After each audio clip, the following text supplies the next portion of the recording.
Hello, chummers and browncoats. It is Twisted Slinky, also known as Cover Charge from the LUGheads gaming group, and I thought I'd show you this little gem of a game that I've got here. There seems to be some confusion on what this game is and what it entails, and so I thought I might answer some of them questions. And so you can see that the name of the game is 7 Grand Steps. And the game is designed to be sort of a family generation simulator. You will be growing a family tree, so to speak, through the 7 grand ages of mankind. And the game is a 7-part game. Each game is complete all on its own. And so this is the first step, and there are to be 6 more games that follow. And like I said, each game is its own separate game, but they will build on each other, is my understanding. And so your family tree will go from ancient history to modern day, is what the designer intends. And the game is a little hard to quantify because despite its simplistic looking nature, it is quite in depth. And you can go back and replay this multiple times and not get the same outcome. And the game is designed to be a 15 to 20 hour game. I am 7 hours into it. And my first family that I've built is still going strong, although there were times that it was a little dicey. But let's show you what I'm talking about here. The game is a lot of different things all rolled up into one, so you can't really quantify it as it's this type of game or it's that type of game. It's it's kind of like a square peg in a round hole, except for this peg actually fits in the round hole, and the square hole, and the oval hole, and the triangle hole, and the star hole, and it's just a fantastic game. So what we're going to do is we're going to start a new game. We're just going to take this coin and stick it in the slot here. And family name, let's make it the LUGheads. Let's see how the LUGheads do through ancient history. And this is the game board right here. Ooh, and we have a card. The legend begins. In the dream, the world was a grinding wheel. Golden discs clattered and shattered into beads.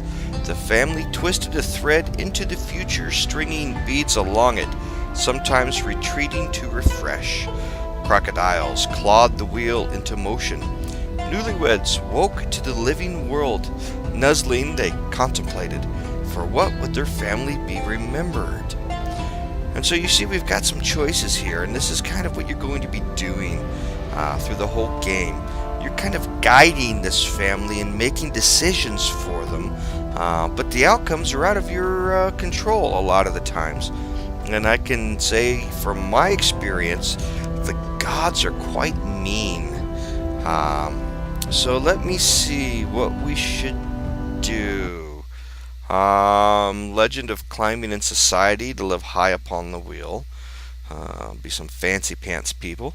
Legend of discovery to write upon the wheel. So changing history. And a heroic legend to challenge the wheel. I really don't remember what I picked the first time I played. But I'm going to write upon the wheel. Let's shape and change history. And discoveries give temporary exclusive control over a new symbol that replaces one on the wheel. And I can tell you, when it happens to you, it sucks. So we can make a discovery by getting 80 points, which I'll explain to you in just a moment, or we can reconsider and go back and choose one of the other options. But I'm going to stick with this one. I like this option. And so this is the way the game works. You have a husband and you have a wife, and each one is good at certain skills.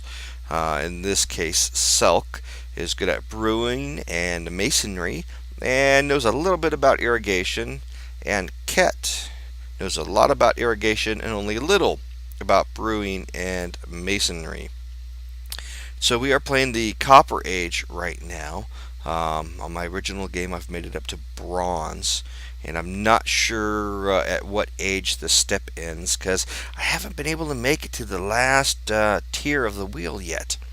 I've only made it up to the third here. And so here are your husband and your wife down here, and you're going to be moving them on these spaces on the board, sort of like a board game. And what you're going to want to do is get tokens, because tokens are what going to allow you to move, as well as these beads. And these beads are going to accumulate over here next to what I think looks like a radio tower, in all honesty.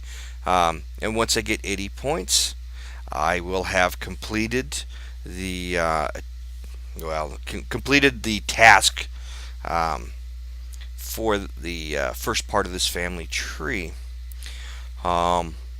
I have a certain tactic I like to use, which seems to work. For me, it seems to be a bit slow as far as progression goes. But what we're going to do is we've got this ingot up here.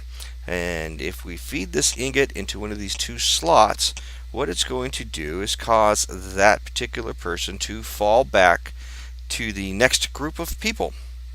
And he will make coins or tokens as long as there are not 3 people on that space. If there are, that person will get blocked. And sort of the same thing going forward as well. If you try to land on a space with 3 people, you can't do it. And your person will get blocked and they'll have to stay in the next available space. You've got these alligators down at the bottom of the board. They're death, really, is what they are. Each crocodile has a name. Oblivion, inadequacy, blunder, and poverty. And your people are going to start off poor. And so we've got a choice to make, and it's not a very hard choice. One of our 2 people is going to have to fall back, make some coins. So let's have the dad here, the male, fall back. Now we got some coins. So you can see it's also sort of an old-fashioned arcade machine. You put the ingot in the slot, tokens come out here in the token dispenser, and they each got a token. Each of these 2 shadow people that are here, which are other people in our village that we know. And well, I guess we may not know them, but they are other people in our village, and they can become our friends, and they can also become our enemies during certain events. And by moving him back, he has produced 1 token for irrigation. Now, unfortunately, irrigation won't get me very far, but I'm going to give that to her anyway and have her move 1 step forward. Now, I have no other moves here, and so I need to tell this wheel, which is like the wheel of time, that it needs to move. So I'm going to press this big red button to start a new turn. And the villagers get to move, take their turns. The wheel's going to turn, and anybody that was on that last space would have been eaten by the crocodile. So, not a good thing to be down that low. And so, what I'm going to do is I'm going to have my lady here move back because she's in the lead. She's going to make me a token, and I got 3 tokens in this case, so that was pretty good. So I've got a choice now. I can move him up to a masonry space or a brewing space. Masonry doesn't get me too far. Brewing would get me 1 space farther, but there are 3 people, 2 shadow people, and Selk, my wife. And so that means if I tried to use the brewing token, he would only move to the masonry masonry space anyway. So I think what I'll do is we'll move him to the masonry, and there's nothing else I can do. So let's take another turn. Okay, now decisions. I think what we're going to have to do here is I really hate doing this, um, but they're gonna both have to move up because I just don't want him down there. And hopefully, what'll happen is some of these shadow people will drop back and make some tokens with me here. Yay, making tokens. Thank you. Okay. Now you can see that one of the shadow people claimed half of the bead, and that's what happens when you go on a bead space. You only ever claim half the bead, unless you get your partner to land on the same square and pick up the other part of it. Wow, what to do? So rough start for the LUGheads family. I'm going to move him forward one because I can't really have her fall back. And see, he's crowded out because there's 3 people on that space. And so what's going to happen is I get 1 point for not moving. Oh, and one of the shadow people got eaten. And that's basically 1 point that goes down here.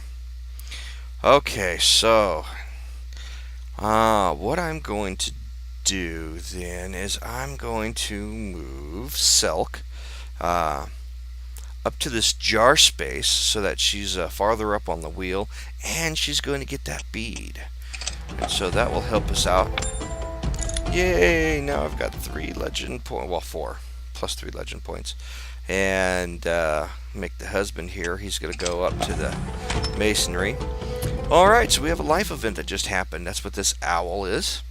And it's going to tell us a bit about what's happening in their life.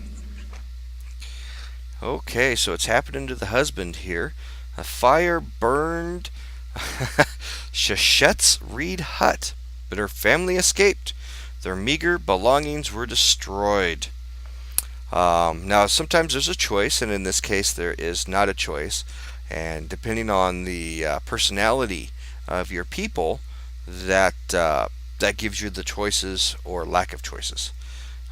You just never know. And so in this case, Ket invited them to stay in his small shelter. Let's see what happens. The 2 families got along amazingly well, even better after Shachette's home was rebuilt. So this is a positive event. And what has happened is you see this person here with the green and yellow candy stripes. That is now a friend. And she, or they call it an ally.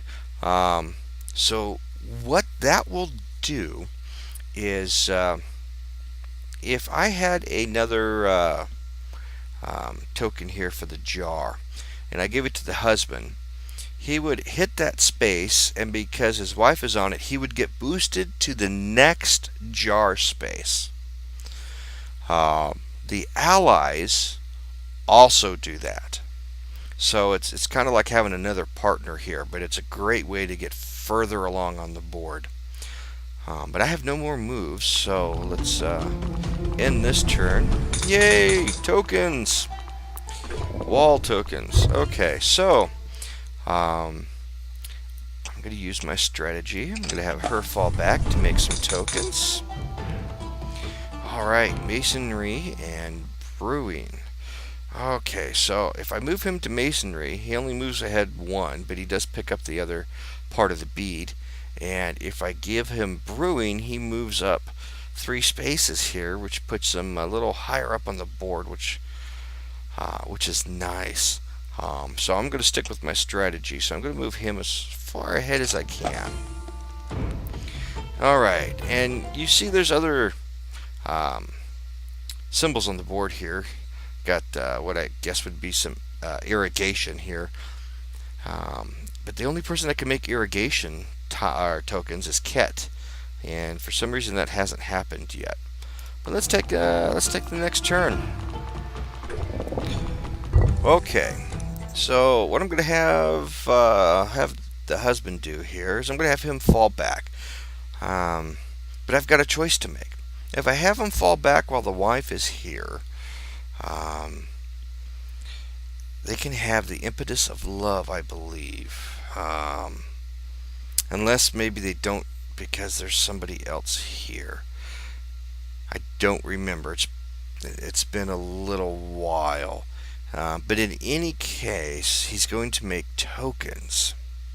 So I think that's what I'll do. I'll have him drop back. Because when he makes tokens with his wife, you usually get more tokens. Yeah, look at that. Oh, and yep, just what I thought. Impetus of love. They now have a child, Kanika. And you can see Kanika, being a child, knows absolutely squat about brewing, irrigation, and masonry. So as parents, it is your duty to teach this child. So what we're going to do is see, I've got one irrigation, and if I do that, it's going to give him a boost to that tile, which isn't bad, but I've got a lot of masonry tiles. So let's move the mother up to the masonry, and we're going to teach our child about masonry, and his skill has increased from an F to a D+. So he's learning. And everybody else moves, and we lost a bead on the board because people claimed it.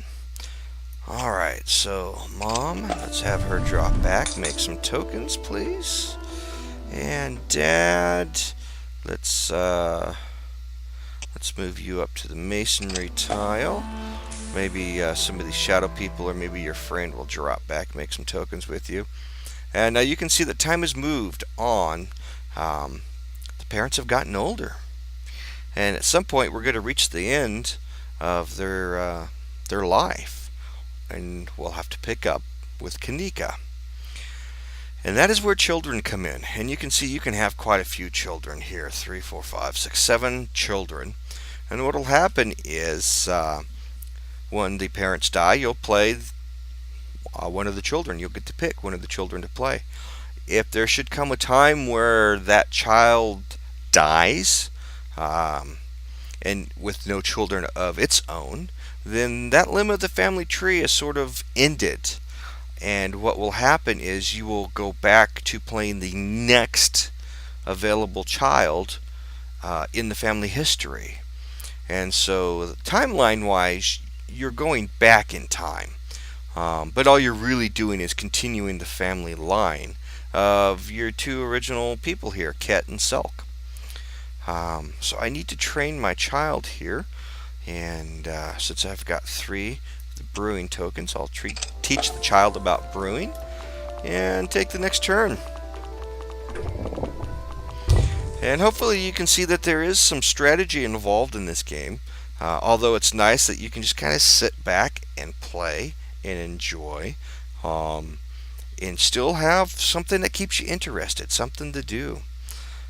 So what I think I will do, I'm going to have both of them move up, and I'm going to have the father move up to the brewery tile to grab that bead. And, well, I don't want to move her up to the wall because that's only going to give her one space ahead, but I really don't want to use my other brewing token. But I think in this case I will. And move her up there. Alright, so what happened was because the husband was on that tile, not only did she grab the other part of the bead, but she got that boost.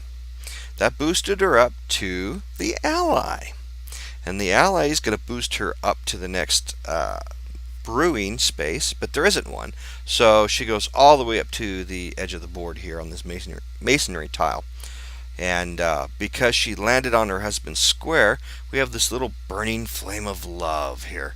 And I can try for a second child if I wish to. But I get the feeling that time is probably running short, and I don't have a lot of tokens to spend anyway, so I'm not going to try for that other child. But let's teach this child about some masonry and go for the next turn here. Now, some of these people need to start falling back and making tokens with me here. So, Mom, fall back, make some tokens. Dad, fall back, make some more tokens. And let's teach the child about irrigation since we have 2 of those.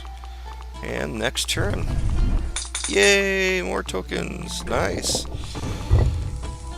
Okay, Mom, once again, let's fall back, make some tokens. Because you can see how important tokens are. And let's do masonry for the father here. Get him bumped up an extra couple spaces there. And I don't want the impetus of love. And learn some more about brewing. So what are your skills? C plus in brewing, C minus irrigation, C plus in masonry. Okay. Yay, more tokens. Now tokens are good because once the parents die, some of these will become an inheritance to your child. And of course, the more your child is trained in these skills, the better chance they have in their life. So that is why I always like to have one parent fall back to make tokens and have the other parent leapfrog forward. And in this case, I'm going to have the mom go to the ally here and bump her up a couple extra spaces. And that way it gives her more room to fall back. The child, let's learn brewing since we've got a lot of those tokens. And the next turn, please. Alright, so now Mom, go ahead and fall back and make some tokens with these 2 people here. And I got 3 tokens out of that deal. That was pretty darn good.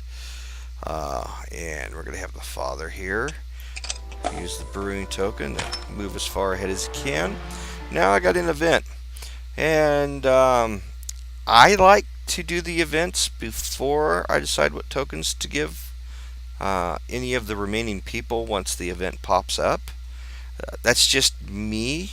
I don't think I've ever had it where the event has made it to where I couldn't play a token. But I'm just paranoid because the events in this game and the things that can happen are so varied and huge that I highly doubt in the 7 hours I've been playing that I've seen all of them or even just most of them. I'm sure there's so much more. Because the game is huge, 15 to 20 hours just, for the first step. So let's see what happens. And it's going to happen to the father here. The children silenced their hunger, but lean years drew their cheeks in. The soil was turning salty, and wheat stalks were thin. So it looks like the dad is going to steal some food when he thought it was safe. Oh, let's see what happens. He was caught and executed. See what I mean about the gods? They really don't like my family trees. So, Papa Cat LUGhead here is now dead, which is going to make it very hard to use my strategy here. And you can see Cat is dead and buried. And you can actually tell how well or how high up in society your family is by how their corpses are buried. And in this case, it's just a little hole in the ground. That sucks. That really, really sucks. Okay. Let's see, child. What is your lowest rating? Lowest rating is C minus, and that's irrigation. So let's bump up your irrigation.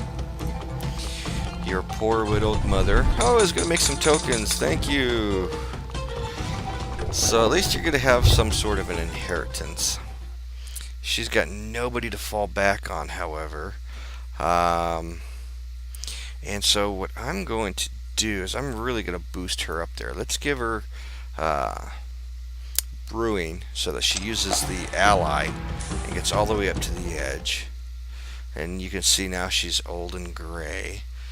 And well, C plus, and a B. So let's go for masonry this time. Learn, child, learn. Ooh, the wheel turned real fast that time, which means it's getting closer to the end. And you can see here the stars, and there's the moon, And that likely is signaling the end as well. I've never paid any attention. In fact, I've just noticed it. But with the way the wheel spun in that moon, that would be my guess. But I'm going to drop her back a space to make some more tokens. And let me see, C+, so let's give you irrigation. And the wheel turns, turn. Okay, now you can see on the right-hand edge here this tear in the fabric. That is the end of, well, it's the end of Selk's life. Really, that's what it signals. She cannot move any farther. And at that point, the child will take over. And you can see this this white marble-looking shield the child is holding.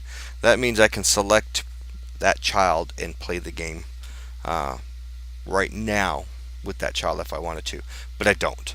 In fact, let's see, be brewing. That'll raise that up, and she can fall back one more space. So let's have her do that.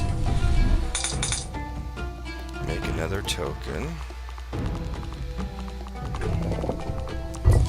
Okay, so let's see here. We've got brewing. Yeah, let's give her masonry. That'll move her the farthest ahead. Well, actually, no, it wouldn't. If I had given her the brewing, it would have bumped her with the ally up to this brewing. 3 people would have blocked her, though, and she would have been 1 space forward. So, not that big of a deal, but something to keep in mind. Let's do irrigation. And next turn. Yay, tokens! We like tokens. Okay, go ahead and fall back 1 space, make some tokens. And you are going to learn some masonry. She's going to be a very knowledgeable girl here. Yay, token! Okay, let's go ahead and move you as far ahead as I can. You're going to be blocked, but as far as you can go. Oh, crowded out and an event. What is the event? Storyteller arrived at the farm and worked alongside for the afternoon. He told jokes and invited all to hear more that night. Laborers and the master farmer's family gathered to hear news and tales. So, providing food for the teller was expected, so Selk stayed home. She joined the gathering for a short parable. She stayed at the gathering to hear a long tale, or she gave a story back to the teller. I'm going to say that she stayed home. And the reason being that all the other times I've ever got this one, I only ever had the choice for these bottom 3, and they don't do anything. You would think that they would do something, but they don't. So, she's going to stay home. Next day, nobody mentioned Selk's absence, but the other workers whispered and snickered about what they had heard whenever Selk was around. Okay, so, big deal. She's almost dead anyway, and that doesn't seem to have any sort of negative impact. I didn't make any enemies or anything. So let's do masonry. So I got a couple skills now that are A+, and I'm not going to have her drop back. I'm going to leave her on the board. And let's do brewing. Let's get an A+ in brewing as well. And A+ is not the highest. There's AA, which I think is the highest. I don't think you can go past AA. Yay, more tokens. Oh, and she gets eaten by the crocodiles. Alright, so I've got one last chance to teach this child something. I think irrigation is important, but I got more brewing tokens, so let's do brewing. Now she's AA in brewing. That's kind of funny. AA and brewing. All right, and you can see that the parents here, their bones are just thrown one on top of the other. Some shallow pit would be my guess. So this would be a very poor grave. This column here records the family history, and at any point in time you can come and you can click on it and you can read what happened, what events happened to these two in their life. And it does that for every generation. So now what we're going to do is we're going to play as Kanika, and she has to go through a rite of passage. Soon after signs of Kanika's adulthood, an acolyte from the river temple arrived with a clean white shroud. She invited Kanika to attract contributors to the temple. So we're going to attempt the rite, because even if we're not ready, there's nothing else for me to do on this turn. And Kanika was fed her favorite breakfast, as much as she wished to eat. The family turned their backs when the acolyte led Kanika away. She bowed her head and stepped solemnly through the city. They walked many streets before arriving at the temple.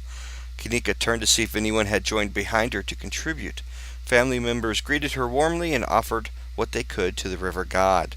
Now my only choice here is Kanika chose to stay until better offerings were exchanged for a token of her favor. The priests praised her for her sacrifice. So now we got a choice. What is Kanika going to be called? Loving, the maverick, the brave, or the neighborly? Now these personality traits will influence what happens during Kanika's life. Let's call her the loving, because she stayed to show her love for this river goddess here. Success! Yay! Now what's going to happen is I have Kanika, who is single. And I have 3 shadow women, and I have 3 men in the village that are available to be married. Now unfortunately, none of them love Kanika. Otherwise, they would have a heart above their head. And if they have a heart, it's much easier to get them to marry you. So we're going to have to try to grab one of these 3 gentlemen here before these other 3 bitches grab my man.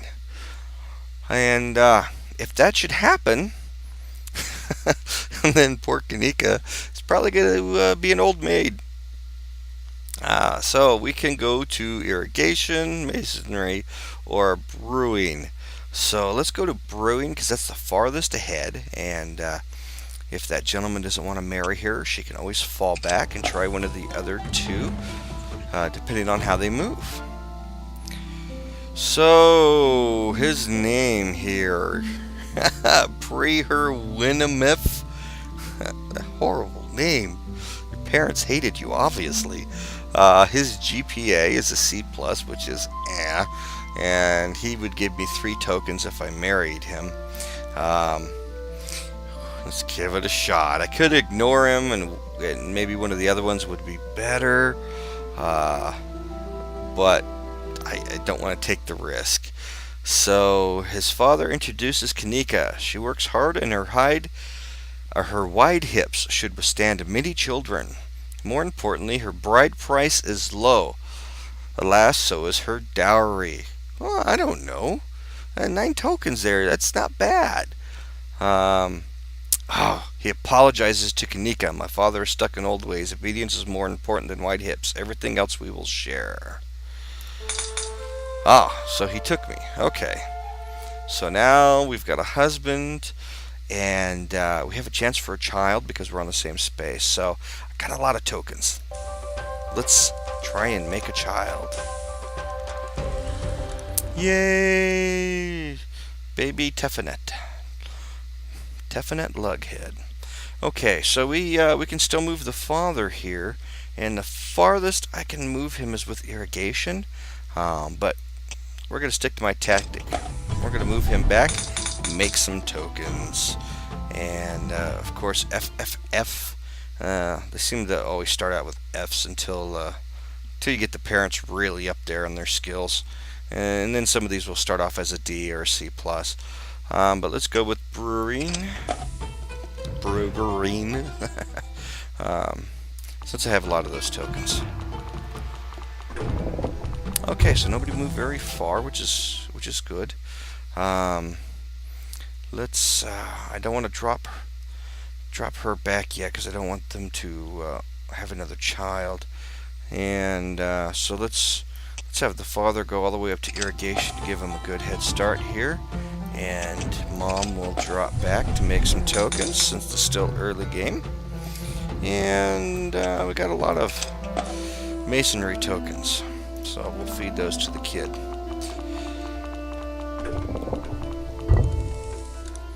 Alright, so father, go ahead and drop back, make me some tokens. And well, I could get her up there. Yeah, let's go ahead. Let's get her up there on the irrigation. Now, she was able to pass through these three here.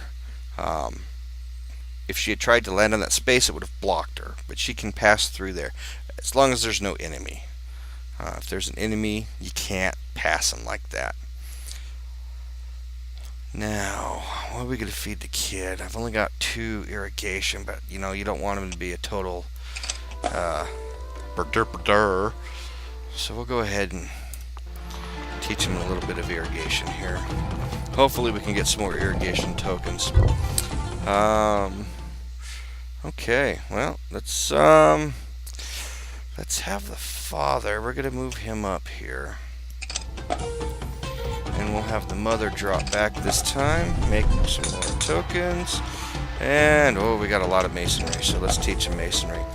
But that's pretty much how the game is played. It just keeps going on like this.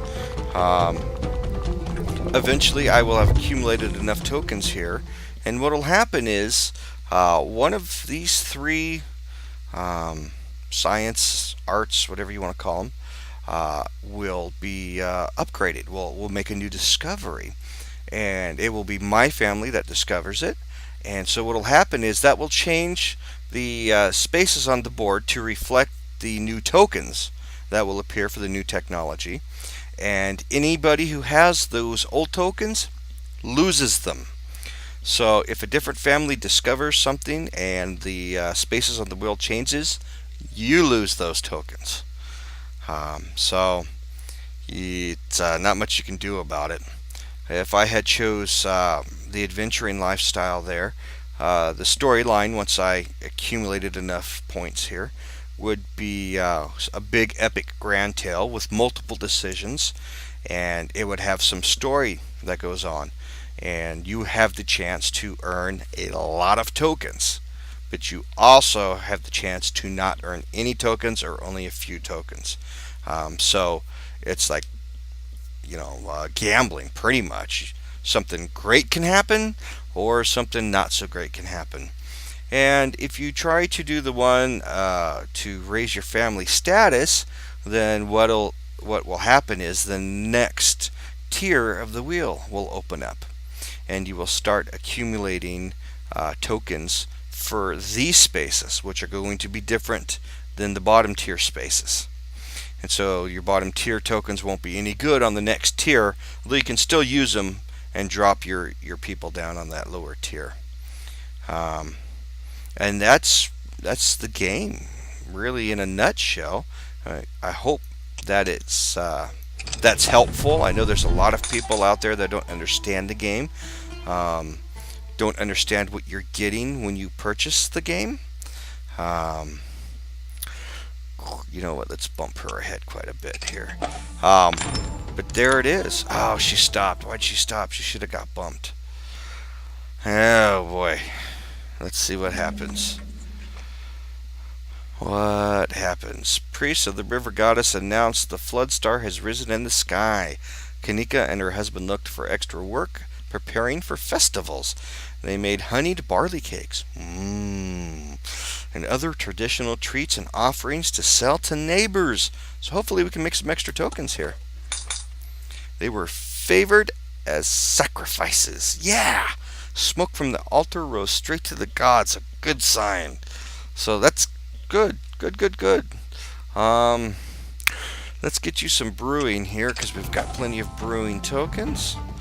And I'm going to continue the game on from here, but hopefully this gives you enough of an explanation of what the game is.